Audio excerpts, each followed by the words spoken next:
Olá, povo de Deus, a paz do Senhor Jesus. Olha, estou com a Bíblia Sagrada aqui e este é mais um vídeo para o canal Galardoar, o ensino de presente para você. Hoje nós vamos estar falando sobre uma das matérias mais importantes da teologia, chamada de hermenêutica, né? Antes disso, você já compartilha este vídeo. Se você não é inscrito aqui no canal, inscreva-se, né? Ativa o sininho das notificações, colocando em todas, para não perder nenhum dos nossos vídeos.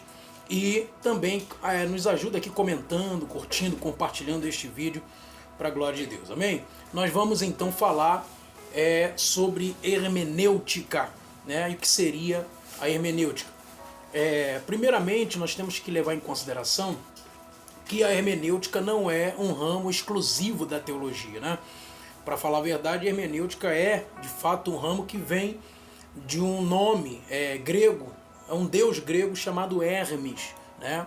E segundo a mitologia, esse deus grego Hermes é o deus da interpretação, né? Nós somos sabedores de que a nossa língua, né, ela passa de certa forma pelo grego, pelo latim, né, e depois ele vem para o português. Então todas as nossas palavras, ou a maioria delas, sofreram influência do mundo grego. Então as palavras que nós usamos hoje, elas são oriundas da língua grega. Então por este motivo, aí a partir do deus Hermes, é que vem hermenêutica, que é esta arte de interpretação. Então dentro da questão geral, filosófica, na questão geral mesmo, né, que a gente chamaria de secular, a hermenêutica é a interpretação de textos, interpretação de palavras. Obviamente vai depender da área de atuação. Você tem algumas áreas de atuação que a hermenêutica lida, que a hermenêutica trabalha. Para falar a verdade, todas as matérias e disciplinas, elas precisam necessariamente da hermenêutica, que é a interpretação. Então eu tiquei aqui pelo menos 3 áreas, e a última é a nossa, né? A nossa área teológica. Mas pelo menos 2 áreas, além da teologia, que também lida com a hermenêutica. Então a primeira área que lida com a hermenêutica é a área da jurisprudência, da jurisdição, em termos jurídicos, né?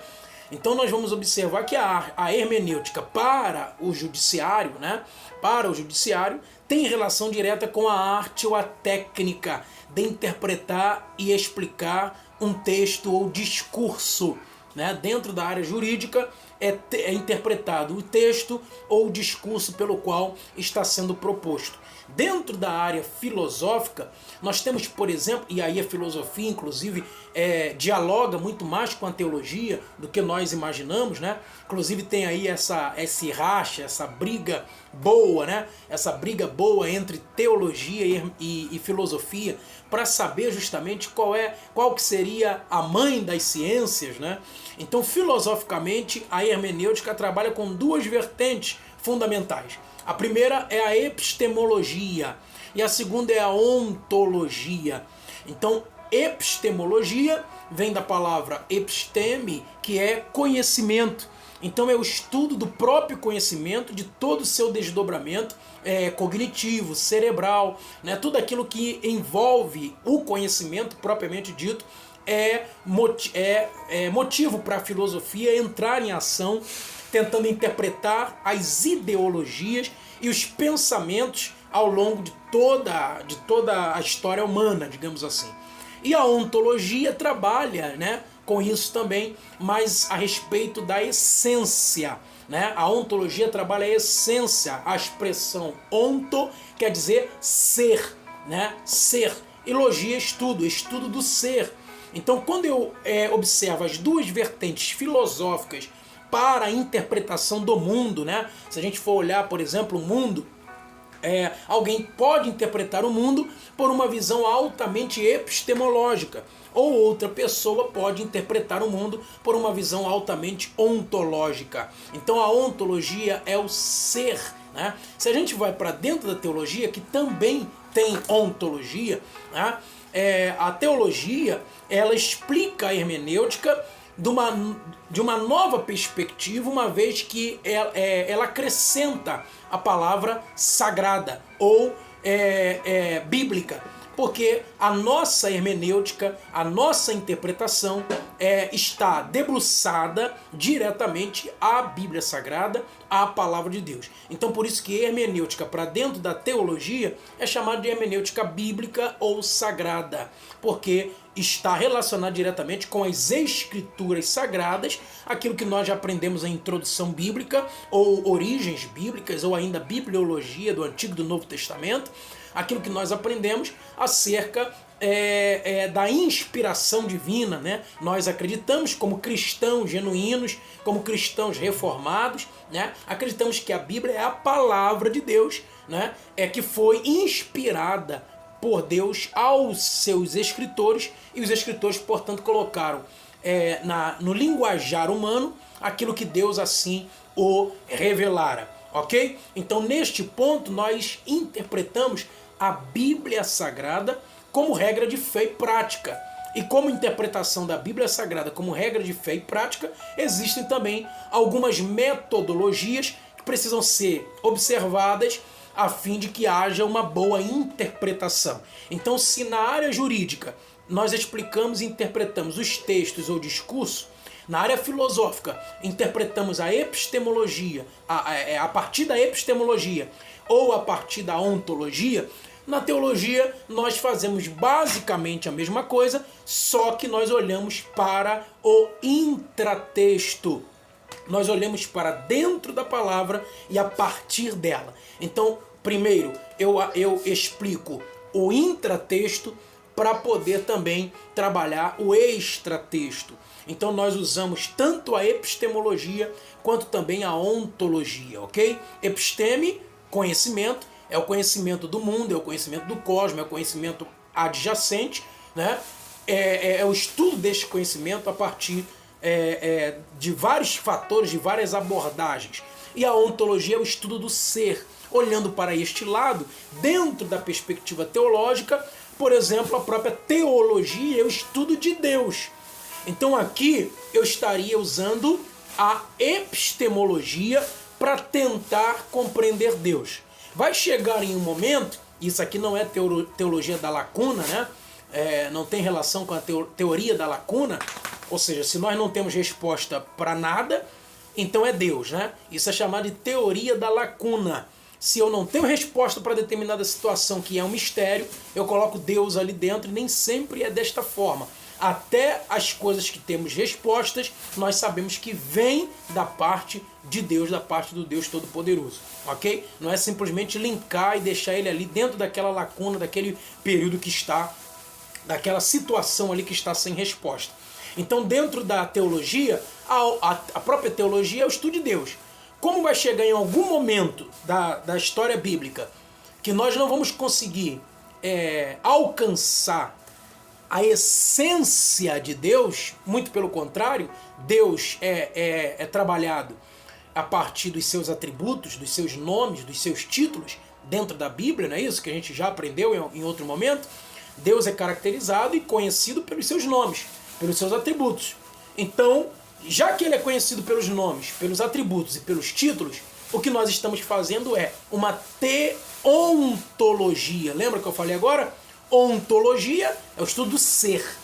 Então, se é teontologia, eu estou estudando o ser de Deus, porque Deus, essencialmente, né, de como ele é, eu não conseguirei jamais chegar cabalmente às entranhas de Deus, mas a partir daquilo que ele mesmo se revelou nas Escrituras Sagradas, eu tenho uma noção de quem seja Deus. Deus é imutável, Deus é infalível, Deus é inerrante, Deus é insondável, Deus é onisciente, Deus é onipresente, Deus é onipotente, né? E assim por diante. Então são várias características e vários atributos ou atribuições dadas a Deus pelo homem, a fim de que o homem possa tentar compreender pelo menos algum lampejo, né? Algum vislumbre daquilo que é essencialmente Deus. Ok? Então isso também passa pela hermenêutica. Beleza? Então, grosso modo, a hermenêutica veio de origem grega, a palavra hermeneuem, né? Que é tida como a filosofia da interpretação. Dentro dessa perspectiva, adveio de um deus grego, segundo a mitologia, a um deus grego chamado Hermes, que traduzia, digamos assim, tudo que a mente humana não compreendesse ou não compreendia. Então, se a mente humana, segundo a mitologia grega, se a mente humana não compreendia, esse Deus, né, da mitologia compreendia e falava, portanto, aquilo que estava sendo representado ali. Beleza? Então este é uma das visões, né, digamos assim, que foram oriundas, ok? Que foram oriundas ou que se originou a palavra hermenêutica. Então, grosso modo, aí a gente traz para nós o que seria isso. Hermenêutica, portanto, é a interpretação das escrituras sagradas de forma profunda, explicativa, em que pega a palavra, frases e capítulos para analisar o que a palavra de Deus realmente quer dizer. Então, nós temos pelo menos 3 disciplinas, melhor dizendo, 3 matérias que estão dialogando dentro da teologia diretamente com a hermenêutica. Tá? Então a hermenêutica trabalha com mais 2, na realidade, com ela é a terceira, com mais 2 matérias. Então ela trabalha com a exegese, tá? Que é a interpretação dos textos baseando-se na origem das palavras, né? Ou seja, você trabalha palavra por palavra, e aí, obviamente, frase por frase, oração por oração, texto por texto, capítulo por capítulo, versículo por versículo, e assim você consegue alcançar melhor, né? A melhor definição daquele determinado texto que você está querendo estudar. Beleza? Então, neste sentido, nós temos então uma hermenêutica por este ponto de vista, ok? Exegese. E a segunda matéria é a homilética. E a homilética é a arte de preparar e expor os sermões. Então, quando eu preparo e exponho os sermões, quando eu trabalho hermeneuticamente e quando eu trabalho exegeticamente um texto, eu consigo, portanto, preparar um bom sermão, preparar uma boa leitura e esse sermão ser eficaz. Tá? Aqui a aula não é de homilética e nem de exegese, né? Mas a aula é de hermenêutica.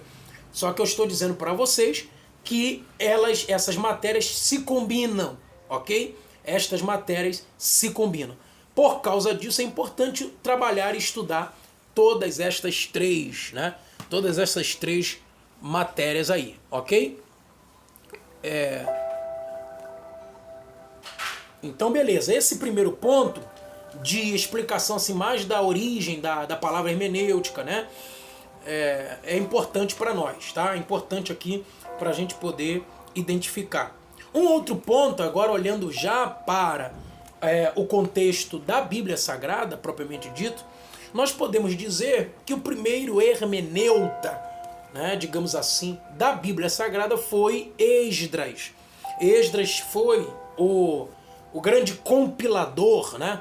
O grande compilador da Bíblia no seu período. O período de Esdras é o período que finaliza praticamente o período canônico, né? O período cânon das Escrituras, que está relacionado ao ano 440, 450 a.C. Então, por este motivo, é Esdras quem vai reunir os rolos perdidos e espalhados, né?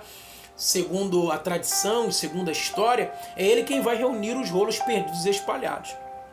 Uma outra coisa também que Esdras vai fazer e vai ser de grande valia para o seu período e período posterior o início, né? Ou a invenção daquilo que seria chamado de sinagoga. Ora, o povo já tinha perdido o templo de Salomão, que caiu por Babilônia em Nabucodonosor em 586 a.C. e depois os muros foram, o templo foi reerguido no período de Zorobabel, né, por volta do seu ano 530 aproximadamente, logo depois que o povo regressa do cativeiro babilônico, fica lá os 70 anos, e novamente esse templo cai, né? Novamente esse templo cai. E Neemias, lembra dessa história? Neemias vai chegar para reedificar os muros e as portas, mas antes de Neemias chegar em 444 a.C., 457 a.C., Esdras vai chegar para reformar, né, trazer a reforma do altar. Então tudo que envolvia o altar, tudo que envolvia essas questões do sacerdócio e todo o seu exercício diante de Deus e diante lá do templo, foi com Esdras. Esdras ficou responsável por esta área. Então uma das áreas importantes, nós vemos isso aí em Crônicas, né? No livro das Crônicas, em que, por exemplo, ele vai encontrar o rolo ali dentro dos escombros, ele vai encontrar a palavra do Senhor na casa do Senhor, mas nos escombros. Então a ideia de Esdras é pegar a lei do Senhor e ler a lei do Senhor para o povo. Nós vamos encontrar isso em Neemias capítulo de números 8. Né? Neemias capítulo de número 8, nós vamos ver Esdras fazendo, portanto, um púlpito de madeira.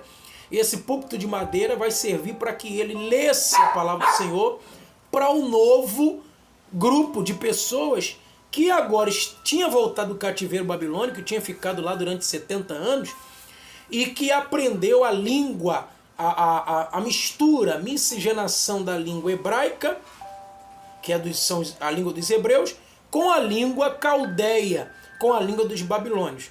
A união da língua caldeia com a língua hebraica deu-se, portanto, o aramaico, né?